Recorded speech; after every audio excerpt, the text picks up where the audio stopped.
Price Lord. கர்த்தர் மையப்பட்டும் இந்த அருமையான புதிய நாளிலே உங்களை சந்திப்பதில் மிகுந்த மகிழ்ச்சி அடைகிறேன்.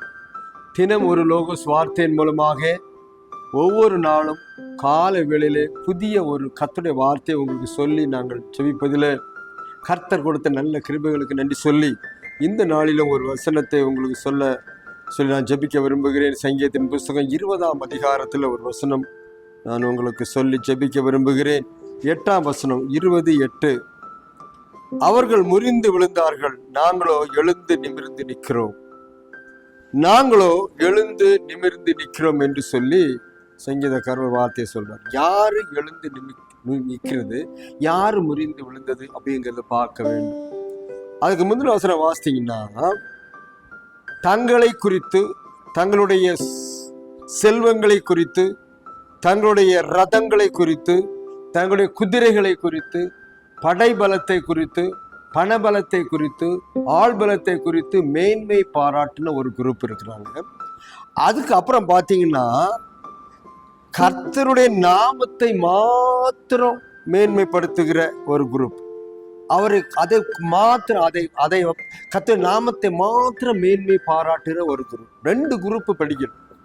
அப்போ அந்த 2 குரூப்ல முறிந்து விழுந்த குரூப் யாரு அப்படின்னா, அவர்கள் யாருன்னா, தன்னுடைய புய பலத்தை நம்பினவர்கள், தங்களுடைய செல்வத்தை நம்பினவர்கள், தன்னுடைய உடைமைகளையும் ஆஸ்திகளையும் அந்தஸ்துகளையும் உலகத்தின் சில காரியங்கள் நம்பினவங்கெல்லாம் என்ன செய்தாங்களா, முறிந்து விழுந்தார்கள்.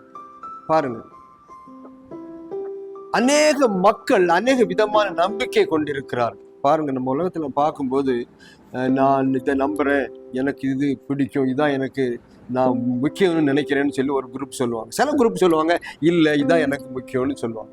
இப்போ அவர்களுடைய எண்ணிக்கையும் அவருடைய எண்ணத்தையும் நம்பிக்கை நம்ம ஒன்றும் சொல்ல முடியாது. ஆனா இங்கே அவங்க நம்பிக்கை, எந்த நம்பிக்கை நிமிர்ந்து எழுந்து நிற்கிறது, எந்த நம்பிக்கை விழுந்து போனது என்பதை குறித்தான் நம்ம பார்க்கணும். பாருங்க, ஒரு அரசனா இருக்குவானால் அவன் அவனுடைய படைபலத்தை நம்புவான். காலால் படை, குதிரை படை, யானை படை, தரைப்படை, பாருங்க இப்படி பல படைகள் வச்சிருப்பாங்க இந்த காலத்துல. அப்போ அவன் நம்பிக்கை எதுன்னா படைகள் மேல இருக்கும். இவ்வளவு பேர் இருக்கிறாங்க, இத்தனை ஆயிரம் பேர் போர் சேவல் இருக்கிறாங்கன்னா அவனுக்கு ஒரு பெரிய பலம் உண்டாகும். பாருங்க, எகிப்துல 600 ரதங்கள், அந்த நாட்கள்ல 600 ரதங்களும் குதிரைகளும் இருந்தன. அதனாலதான் அதை வைத்துதான் இஸ்ரேல் மக்களை திருப்பி கொண்டு வரும்படி கலந்து சென்றான். ஜனங்களை போக விட்ட பிறகு செங்கடல் பக்கத்துல வரும்பொழுது திருப்பிட்டு வந்துடலான்னு போகும்போது தான் அங்க என்ன செய்யறான், அவன் அழிக்கப்பட்டான். ஏன்னா அவன் நம்புறது எதுன்னா, அவனுடைய பலத்தையும் குதிரையின் பலத்தையும் அந்த வாரியர்ஸுடைய பலத்தையும், பாருங்க அந்த போர் சேவருடைய பலத்தையும் அந்த குதிரை ரதங்களுடைய பலத்தையும் நம்பினான். அதனால் நடந்தது என்ன தெரியுமா, அவர்கள் முறிந்து விழுந்தார்கள். எங்க விழுந்தாங்க, நடுக்கடலிலே. பாருங்க, வட்டாந்தர்ல போன இந்த கடலுக்குள்ள மாட்டிக்கிட்டாங்க, முறிந்து விழுந்தார்கள், ரதங்கள் எல்லாம் முறிந்து போனது என்று சொல்லி வேதத்துல வாசிக்கிறோம். அதுதான் பாருங்க, இன்றைக்கு அருமையானவர்களே, தேவனை நம்புகிறோமா, இல்ல தேவ பலத்தை நம்புகிறோமா, இல்லை தேவன் தான் எல்லாம் நம்புறோமா, இல்லை நம்மை பலத்தை நம்பிட்டு இருக்கிறோமா? ஆனா அது இங்க சொல்லப்பட்டிருக்கு, அவர்கள் முறிந்து விழுந்தார்கள். ரதத்தை நம்பினவர்கள், பணத்தை நம்பினவர்கள், உலகத்தின் ஐஸ்வர்யத்தை நம்பினவர்கள் முறிந்து விழுந்தார்கள். ஆனால் நாங்களோ எழுந்து நிமிர்ந்து நிற்கிறோம். நாங்கள் என்று சொல்றோம் யார் தெரியுமா, கர்த்தருடைய நாமத்தையே குறித்தே மேன்மை பாராட்டு. எனக்கு சில வசதி இருக்குப்பா, எனக்கு வீடு இருக்கு, வாசல் இருக்கு, சொத்து இருக்கு, சுகம் இருக்கு, எனக்கு அதெல்லாம் நல்லா இருக்குது, இத்தனை ஏக்கர் இருக்குது, எனக்கு நஞ்சை இருக்கு, புஞ்சை இருக்கு, தென்னை மரம், ஸ்டேட் எல்லாம் நான் வச்சிருக்கேன்னு சொல்லி பெருமையா பேசணுங்க எல்லாம் முறிந்து விழுந்தார்கள். சோத்து ஏனென்றால் அதெல்லாம் அது மேல் நம்பிக்கை வைக்கிறவன், பாருங்க புய பலத்தை நம்புகிறவன் முறிந்து விழுந்தார்களா? ஆனா கர்த்தர் தான் எல்லாம், அவர் எல்லாம் பார்த்துக்குவாரு. அவருடைய வசனத்தினால அவருடைய பாதுகாப்புல இருக்கிறேன்னு சொல்றவன், அவரை குறித்து மேன்மை பாராட்டுறவன் எழுந்து நிமிர்ந்து நிற்பான். பாருங்க, அதை பாருங்களேன், அந்த செங்கடலை பழக்கும் போது கர்த்தரை நம்பினவரெல்லாம் அந்த கடலை கடந்து சென்றார்கள். ஆனா ரதத்தை நம்பினவரெல்லாம் எங்க மாட்டிட்டாங்கன்னா அந்த செங்கடலுக்குள்ளே மாட்டிட்டாங்க. எல்லாம் அழிஞ்சு 600 ரதம் கடலுக்குள்ள வாழ்ந்து போனது. இன்றைக்கு நீங்க பார்க்கலாம், அது உள்ள மாட்டிகிட்டு இருக்கதை இன்னைக்கு படம் எடுத்து போட்டிருக்கிறாங்க. காரணம் என்ன தெரியுமா?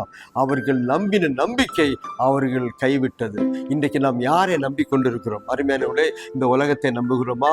உலகத்தின் படிப்புகள், ஆஸ்திகள், சொத்துகள், சுகங்கள் எல்லாவற்றையும் நம்புகிறோமா? அதிலுமே நம்பி மேன்மை பாராட்டுவோமானால் நாம் என்ன செய்வோமா? அவர் அங்கே சொல்லப்பட்டிருக்குது, அவர்கள் பாருங்க முறிந்து விழுகிற ஒரு சூழ்நிலை வந்துடும். அதெல்லாம் நம்ம கைவிடுற சூழ்நிலை வந்துடும். இந்த அருமையான கால வேளையில கர்த்தரை நம்ப நீங்க உங்க வாழ்க்கையை ஒப்பு கொடுங்க. கர்த்தரை நம்பரோடு தான் எழுந்து நிமிர்ந்து நிற்பார்கள். அவர்களுக்கு ஒரு பிரச்சனை பாருங்க, சொல்லப்படு எழுந்து நிமிர்ந்து நிற்கிறோம். கர்த்தரை நம்புற நீங்க எழுந்து நிமிர்ந்து நிற்பீர்கள். எல்லாவற்றுக்கும் மேலாக கர்த்தருக்கு சாட்சியாய் கர்த்தர் நிறுத்துவார். சோதனை அதுதான் அந்த கால வெளியில கர்த்தர் உங்களோடு சொல்றாரு, நீங்க கர்த்தரை குறித்து மேன்மை பாராட்டுங்க. ஒரு சின்ன கர்த்தர் கர்த்தர் தான் செஞ்சாருன்னு சொல்லுங்க. ஏன்னா வசனம் அப்படிதான் சொல்லுது, எந்த நன்மையான ஈவும் பூர்ணமான வரவும் ஜோதிகளின் பிதாவிலிருந்து இறங்கி வருது. நன்மை எல்லாம் கர்த்தர் கொடுக்கிறார். அப்படி எல்லாம் கர்த்தரை குறித்து மேன்மை பாராட்டுங்கள். உங்களுக்கு எல்லா ஆசீர்வாதமாக இருக்கும். நீங்கள் எழுந்து நிமிர்ந்து நிற்பீர்கள், மற்றவர்கள் முறிந்து விழுவார்கள். நாட்களில் உங்க வாழ்க்கையில நிமிர்ந்து நிற்க வேண்டுமா இல்லை முறிந்து விழ வேண்டுமா?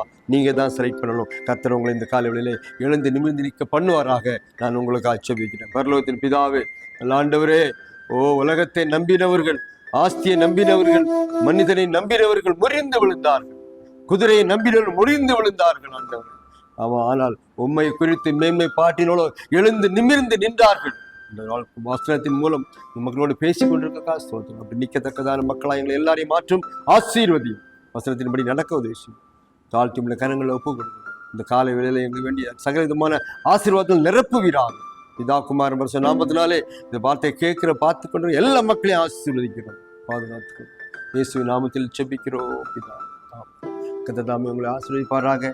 நீங்கள் எதை முக்கியப்படுத்த அவர்கள் முறிந்து விழுந்தார்கள், நாங்களோ நிமிர்ந்து நிற்கிறோம்னு சொன்னா கர்த்தருடைய பிள்ளை நீங்கள் நிமிர்ந்து நிற்பீர்கள். கர்த்தர் உங்களோடு இருக்கிறார்.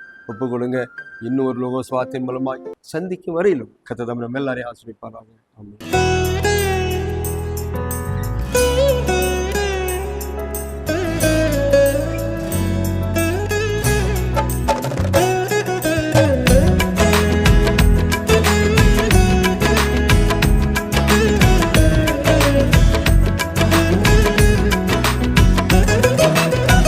சீக்கிரம் வரப்போகும் ராஜாதி ராஜாவே, உம்மருகைக்காக